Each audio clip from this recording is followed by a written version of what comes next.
So there's plenty of historic evidence of how the system works. And perhaps the most telling, especially in relation to what's happening at the moment, is the experience after the war. We borrowed crazy amounts of money to fight a war against Hitler.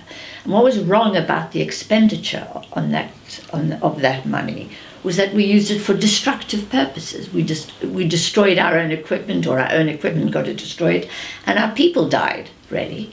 So at the end of the war, the government had debt equivalent to 250% of its annual income, or GDP. And what happened then? Well, a Labour government came to power, and they started to build houses, they started to build the National Health Service, they started to build the education service, to have a national education service. They invested in roads and transport, and they nationalised the coal mines and so on.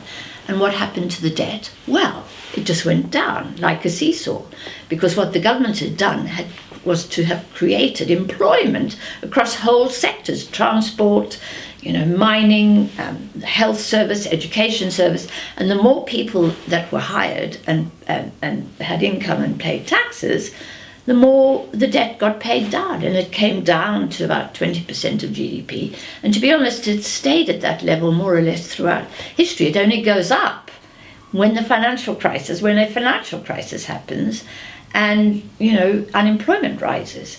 And even then it didn't go up to the same level it was after the war.